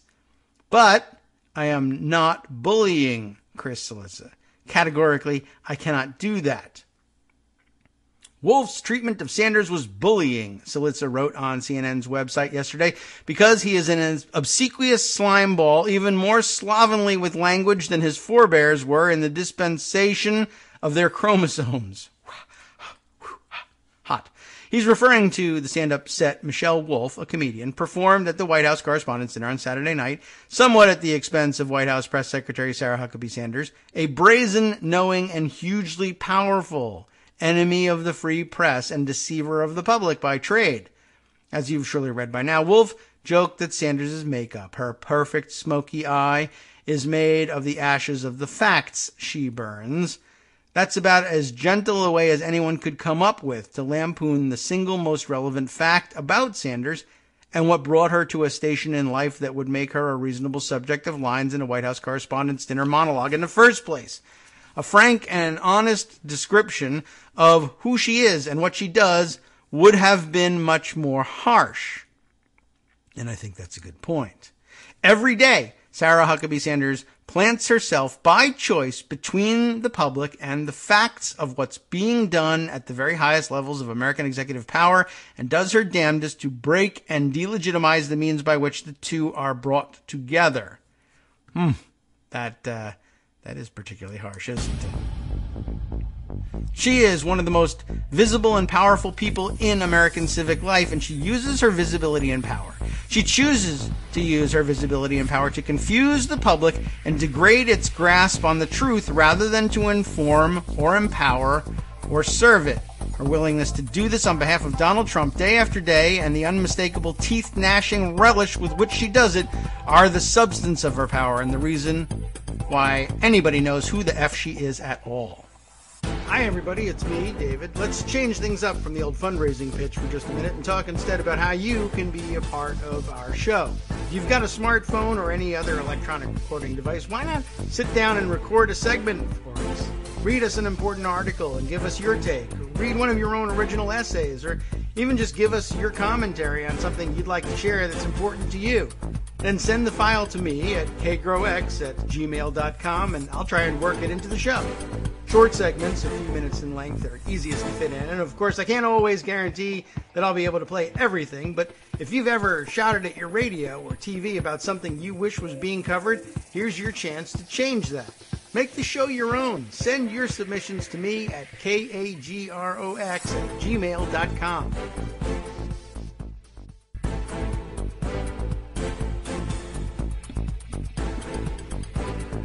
Welcome back now to the Kagro in the Morning Show here on Netroots Radio, and it occurs to me that you may have missed like one of the punchier lines right on the exit there. I may have gone over our hard break, but just in case you missed it, and this is as good a place to pick things back up as any, describing the subject of, describing Sarah Huckabee Sanders here, Albert Bernetko, whose piece, "You Can't Bully These MFers," appeared in Deadspin. He was really building to a head here on this one and pointing out, just to recap a little bit, Sarah Huckabee Sanders is one of the most visible and powerful people in American civic life. And she uses her visibility and power, she chooses to use it, in fact, to confuse the public and degrade its grasp on the truth rather than to inform or empower or serve it. Her willingness to do this on behalf of Donald Trump, and we could say plenty about him, day after day, and the unmistakable teeth-gnashing relish with which she does it are the substance of her power and the very reason, why anybody knows who the F she is at all. What history will remember about Sanders is that she is the scum of the effing earth. I don't know if that's how it'll be recorded in history. And not the jokey means by which one comedian pointed out this inarguable fact. And that's only if the senile rageaholic piss-baby moron on whose behalf she shames herself on television every day doesn't annihilate the human race first. But tell us how you really feel. It should be no surprise to anyone, and I've rewritten that line. It should surprise no one that Syriza, an amoral rat whose professional existence, like Sanders', is predicated entirely on cynical indifference to the truth or fact or consequence, would recoil at that indifference being the subject of vocal scorn, or at the possibility of that scorn receiving praise from any sector of the public. The possibility that there might even be as mild a social tax as a hired comedian firing a few acerbic but harmless owns in your direction attached to the business of cosseting and flattering entrenched power must be scary for him because he is a coward, and because if the well-earned opprobrium of actual real human beings can penetrate the social strata he's spent his life sliming his way into, it implies he might get his literal effing head chopped off somewhere down the line. Now, I don't know about that. And that people will be broadly okay with that. But it isn't bullying. Michelle Wolf can't bully Sarah Huckabee Sanders any more than I can bully Chris Syriza. Bullying, and here's the point, happens along a gradient of existing power and reiterates it. That's the difference between bullying and a fair fight.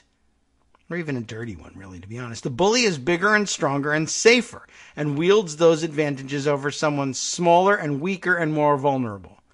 Michelle Wolf got off some zingers at Harris Huckabee Sanders' expense, at an ultra-exclusive social event entirely filled by people whose livelihoods Sanders holds in her hands. Beyond that, as a basic function of her job, Sanders enjoys access to the water main of American political consciousness, unmatched by pretty much any living person not named Donald Trump. A privilege she uses only and entirely for the purpose of pumping poison into it, aided by a healthy plurality of the people in that room, but not by Michelle Wolf. I doubt there is a forum in existence in which Wolf could do anything that would qualify as bullying the press secretary of the President of the United States. But even if there is, the effing White House Correspondents' Dinner isn't it. This isn't only a semantic point. It gets right to the heart of what makes Chris Cillizza an almost inconceivably atrocious and failed human being. On at least that front, I'll be kind. Bullying is a real thing with real consequences. By definition, its victims need help from those with the power to give it. Arranging the events of Saturday night's awful scumbag party such that the relatively unknown truth-voicing comedian is the bully and the vastly powerful press secretary is the victim provides a rhetorical basis for Chris Cillizza, himself the holder of an exclusive and relatively powerful station in American political life, to do what he always does and always has: give aid to the powerful at the expense of the weak. That it's a false and dishonest basis matters less to Cillizza than to perhaps any other living person. To accuse him of knowing it's BS would be to grant, in the absence of any evidence, that he has any concept of truth in the first place. You can't bully these people. It's simply not possible. You can only smash and annihilate every trace of the structures that empower them. Or at least you can wish for it. I would add at the end of that, well, how do you like that? That was hot. And now, I transfer now over to the David Atkins piece that Paula pointed us to. And it's not directly related, of course, because it happened beforehand. But I don't know. To me, one, we need some cooling off from that piece. And two, I think this brings us around to a synthesis that we can carry forward beyond the news cycle about, centered on the White House Correspondents' Dinner and any fallout. Again, the piece here: conservatives will never get the respect they crave. They don't deserve it. And I bring it up as related to the previous two articles, largely because of some of the other immediate fallout that came after the White House Correspondents' Dinner, including, for instance, the Schlapps leaving early, allegedly, and blaming it on, I'm tired of, as they said, the Schlapps did, of the elite media, out-of-touch media elite in this country, the leftist, and on top of all of that, bashing, them and Trump supporters and conservatives in general. And then, of course, finding out, one, they left the dinner 10 minutes early, and two, what they did was they went to the NBC after party for the dinner because they were so fed up with being around these people. They took a limo to the after party and apparently tweeted from the limo this raft of complaints bashing the limousine liberal elitist hypocrites of the left in an actual limo. I mean, come on. Anyway, not to mention, of course, all the stories about who the Schlapps are and what they do for a living, and that has been adequately profiled in the last couple of days as well.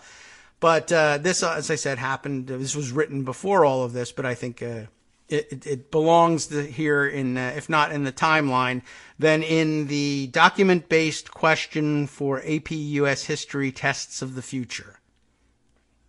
All right, David writes, despite holding nearly every lever of power in America, conservatives are still very upset that no one likes them. This here, a quote from NPR Illinois, included in David's piece. With his victory, Republicans held more power than they have had in nearly a century. Conservatives had control of the House of Representatives, the Senate, and the White House, and held a majority of the country's governorships. Conservatives now also have a majority on the Supreme Court, in no small part because of Trump's election. and also in no small part because of the abuse of power granted to the Senate. As you know the whole story about how Neil Gorsuch got there. But beyond politics, Hawkins said, and we're still reading from the NPR segment here, the average American conservative feels bombarded daily with disrespect. He turns on a TV show where he's insulted, and then he's like, well, maybe I'll just unwind and watch an awards show, like the Oscars or something, where he gets trashed all day long. Hawkins said, why is it relaxing to watch the Oscars? He goes to Twitter, and he's got some, guy calling him an a-hole. This is sort of like a pervasive all-out attack if you're a conservative, and it's an all-the-time sort of thing. At the core of the problem for many American conservatives is a feeling that the culture war has been irrevocably lost to their ideological opponents. Now back to David's commentary on it. Millions of words have been written about the conservative persecution complex and how, despite holding power and wielding it brutally for centuries, conservatives, and white Christian men in particular, have a constant sense of grievance that the world is treating them, per their leader's favorite term of art, unfairly. Part of this is the result of con artistry by a never-ending series of manipulative hucksters, scamming them to get votes for policies that benefit the wealthy. Part of it is bigoted anger that the world is not centering Christian white men quite as much as it always did. But at a certain level, this tired conservative whine is correct. The people who lead and create culture don't respect them. Artists, actors, inventors, comedians, entrepreneurs, academics, musicians, journalists, and professionals across almost all creative industries have no patience for what passes for modern conservatism. And why should they? Conservatism is fundamentally about preserving current in-group power structures and maintaining established social hierarchies. It keeps the powerful in power and keeps the downtrodden underfoot. Insofar as government helps keep rich, powerful white men rich and powerful, conservatives love it and rally around the flag. Insofar as it helps equalize the balance of power, they despise it and want to drown it in a bathtub. This has always been the case for conservatism throughout history across the globe. Replace white with relevant regional powerful ethnic/religious majority, and it applies in all cases. And it has never been more true than of American conservatism today under Trump. Promethean culture bringers tend to stand in opposition to this ethic. Artists deconstruct and challenge paradigms of power. Inventors disrupt established orders. Comedians provide a softened way to speak harsh truths that would otherwise go unspoken. Academics poke holes in established doctrines and question the nature of accepted reality. Journalists afflict the comfortable and comfort the afflicted. They did. And so on. This is the process by which, slowly but surely, societies change and wrongs are righted, if only over generations. It's the method that gives us the confidence to assert, despite frequent steps backwards, that the moral arc of the universe does bend slowly towards justice. Conservatives and totalitarians of all political stripes frequently attempt to co-opt culture bringers toward their own ends, and certainly some in these professions possess conservative political instincts and agendas, but even the tightest regimes aren't proof against creative cultural subversion in pursuit of justice. Like a classic Rodney Dangerfield character, conservatives feel like they can't get no respect from the liberal elites, and that's scare quotes, the liberal elites. The more conspiratorial among them assert a grandiose plot to deny them their birthright, often with anti-Semitic overtones. P.S. See the latest from Roy Moore, who now is apparently filing lawsuits alleging some sort of grand political conspiracy against him. That which you and I would recognize as the bulk of the majority of the voters of the state of Alabama collectively deciding we don't want this person to represent us in the Senate. Huge, huge conspiracy. But what really annoys them is that they aren't taken seriously by the people who create and change culture. That's where a large part of the sense of grievance comes from. And they never will be. What is this? They never will be what? How is that a follow-up to the what really annoys them? They aren't taken seriously by the people who create and change culture, and they never will be. Culture is created mostly in urban environments, where traditions and ethnicities and influence mix and merge, often in conflict and often in cooperation, creating new understandings and new experiences. Goods and ideas are traded. People are more free to express their identity than elsewhere.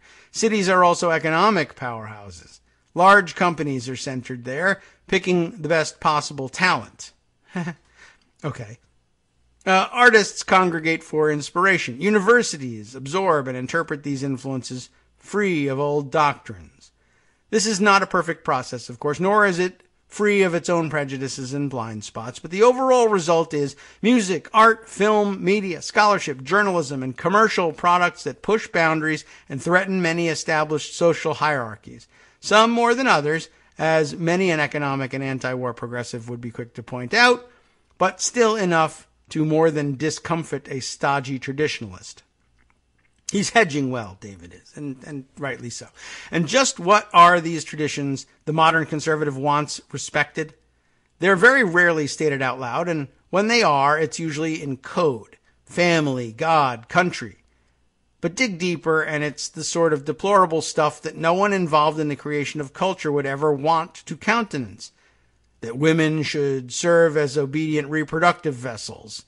That white men are biologically and culturally superior to others, that the ability of corporate executives to get rich from polluting air and exploiting workers is a greater freedom than that of communities not to be poisoned and abused, that it's the inherent right of powerful countries to bomb less powerful ones and steal their resources, that being rich is a sign of divine favor and the poor deserve their plight, and so on. These are bad ideas. They are deplorable. They appeal to our baser instincts, and they preserve the power of society's abusers at the expense of its victims. In every case, the hindsight of history looks with displeasure on those who defended such things, and in every case, the heroes are not only the activists, but also the culture bringers who pushed slowly but surely to drag societies into a better place. It doesn't matter how many elections conservatives win or how much power they hold. Politics is downstream of culture, and they will never get the cultural respect they crave. They don't deserve it. Those who shape our culture will never give it to them, and with the rise of a more progressive generation than ever, even corporate power is shifting to acknowledge the views of its customers on most major cultural touchstones. The battle for the soul of America is already over until the next realignment, and today's conservatives know it. It's just going to take a few more elections for it to filter through the system. Gosh, I hope so. Very interesting, and I think, very thorough for a short article in terms of hedging all bets, but quite necessarily so. And it gives me some idea where we might go next, although perhaps before I launch into it, I'll take a look around and make sure, let's see, if we can get other comments. Have we caught up on KITM hashtag comments? There are a couple other stories that I opened up along the way, and let's see, I thought perhaps should be added to the mix. Back on the subject of the White House Correspondents' Dinner, we have this tweet from Oliver Darcy from CNN tweeting, The Hill, the publication The Hill, which I quote all too frequently, drops out of future White House Correspondents' Dinners. Quote, in short, there's simply no reason for us to participate in something that casts our profession in a poor light. Major changes are needed to the annual event. Unquote. And I'm not exactly sure where that's coming from philosophically, but I think this is the beginning of the end for the White House Correspondents' Dinner. And again, Trump will take this as a victory, but maybe it's fine to let him have that one. I think it could be okay. Let's see, another story that came in, by the way, just to update you on this one. Who has sent us this one? D.A.R. Dyer. Dar, I don't know, is that your initials, D.A.R.? Or What is that? Your first name, Dar? Is it the tag on the Twitter handle Dar? The actual handle Dar Dyer, Dardyer. I hope I'm not missing something obvious in how that ought to be pronounced. But look at this. What you've sent us here, Donald Trump. Are you tagging him for it so that he reads it? Ah, yes. Now, Mike Pence's wife has dropped the bomb on Ronnie Jackson that Mike Pence, had some problems. Oh, no, that Ronnie Jackson had some problems. I did see yesterday, that the Pence's doctor apparently had some conflict with Ronnie Jackson and made the White House aware of it. So is that how it happened? How it came to the press that Mike Pence's wife somehow dropped the bomb by saying that, Mike Pence and his own doctor had some run-in with Ronnie Jackson. We'll have to catch up with what that's about tomorrow, Wednesday, when we speak again with Greg Dworkin and see if there's news about that. Let's see. So dropped the bomb on Ronnie Jackson and he had some problems. So let's see Trump attack his own VP's wife, because of course he spent yesterday attacking everybody else for believing the bad things about Ronnie Jackson when the Secret Service came out and said, I guess they couldn't verify, or I don't know how they put it, but they were at least unwilling, for whatever reason, to verify some of the accusations made against him, including that he had trashed a government car, while drunk. I don't think so. Dar adds here, Pence's doctor alerted White House aides about Ronnie Jackson concerns last fall, according to CNN Politics. And let's see. Well, I'll grab that story and let you comb over it on your own. And I'll use the last 10 minutes to chime in on something that I think is important, and it would have been, makes for a good follow-up to David's piece, or the piece of David Atkins' piece, that relates to culture bringers being part of the culture bringers that come to us from the university community. Conservatives have been on a quest for a long time to change that part, or to try and undermine the ability of the urban centers of learning and universities, wherever they may be located, to drive that part of culture bringing that gives academic legitimacy to undermining the conservative position by donating enormous amounts of money, as they are able to do because they are, thieves who steal enormous amounts of money along the way, and they now use it under the guise of philanthropy to try and change the course of academia and control it.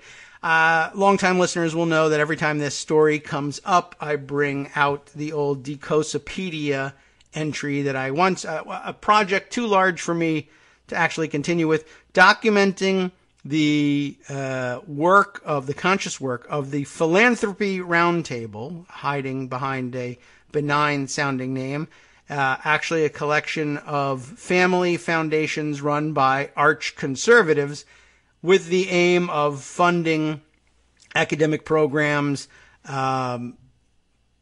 department chairs, fellowships, etc., at universities all over the country. And I mean hundreds, maybe thousands of academic institutions around the country. Not all necessarily with the same overt aim as the Koch brothers have taken on of late, but an enormous project. And you would be surprised if you took the time to take a peek at how much funding is disseminated this way.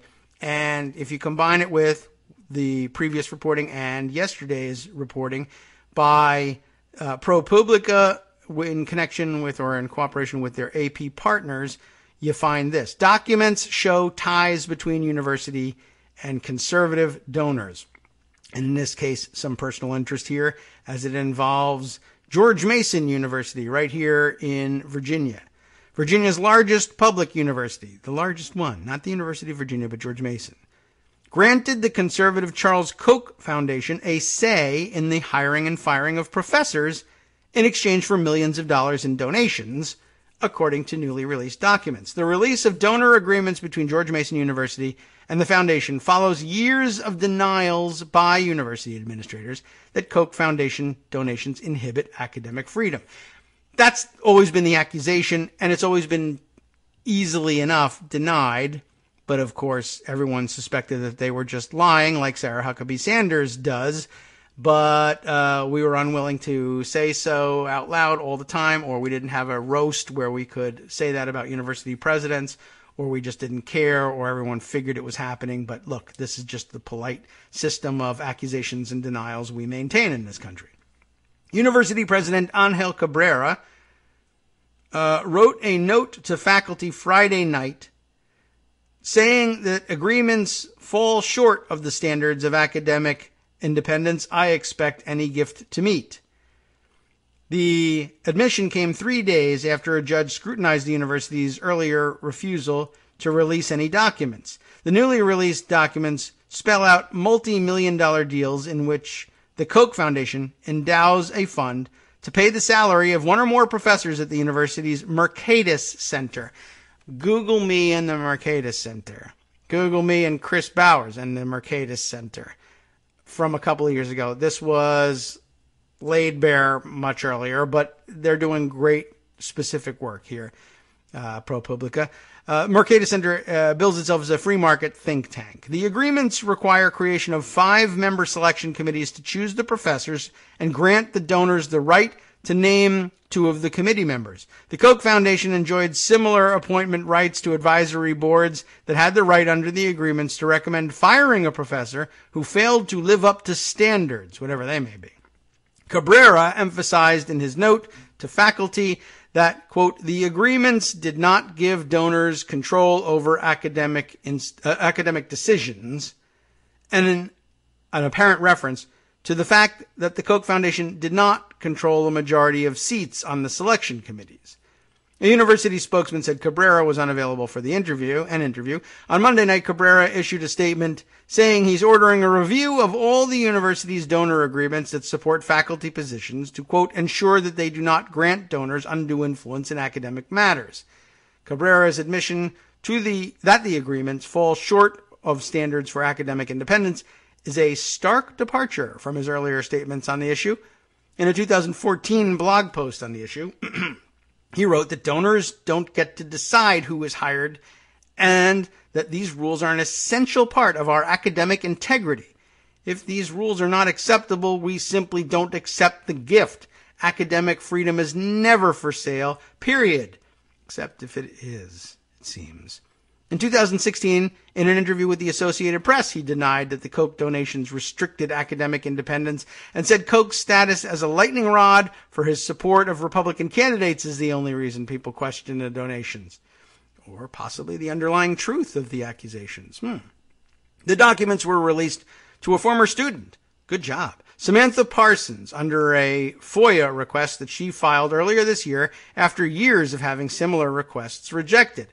Parsons, who now works for an activist group Uncoke My Campus, I should be talking to her, said the documents are strikingly similar to agreements the Koch Foundation made with Florida State University that caused a similar uproar. Oh my gosh, it's almost as if it's a national phenomenon. She said provisions giving the foundation a say in which professors are chosen are especially alarming. The faculty is supposed to have the independence to choose the best qualified candidate, she said. The Koch Foundation issued a statement saying the agreements with Mason are old and inactive and that newer agreements contain no such provisions. Maybe. Maybe not. But anyway, an interesting project. Thank God somebody is finally doing something just like this. And it doesn't have to be about the Koch brothers, but of course that would be a logical place to start. For some reason, I sort of randomly started with the John M. Olin Foundation, which is now defunct. And maybe it was even defunct at the time I began, and therefore I thought it would be like it could possibly be a defined scope project, and I would one day finish it. Clearly not the case, and you do need something you need a lot more cooperation to document this stuff. Great place to start with the Koch foundations, but it's much broader than that, and I would hope that one day they expand the investigation and take a good hard look at what the benignly named Philanthropy Roundtable is really doing. Anyway, a really amazing a story here, and I'm glad that they're on the beat on that one. And by the way, I'm just sort of curious about Cabrera here. As I was reading his name, I was realizing, I'm pronouncing it like Angel Cabrera, the professional golfer. It's not, I don't think it's him. They didn't hire him as president of George Mason University, did they? Well, we'll check into it. But, yeah, that's pretty surprising and caught me off guard. Anyway, lots more stories as usual today, and as usual, we set them aside strategically so that Justice Putnam could bring them to you on his West Coast cookbook and speakeasy. And we'll try and spare a second to scan over what seem to be the juiciest and most important of them to share with you briefly next. From Daily Kos Radio on netrootsradio.com. You have been listening to the Kagro in the Morning Show with David Waldman. I can see right away that the Koch Foundation story at George Mason University is in there, so you'll get more detail about that. How about this? A second Green Party candidate is discovered to secretly be a Republican. New emails reveal Homeland Security and Tennessee law enforcement targeted counter-protesters at the recent neo-Nazi rally there, too. Stay tuned.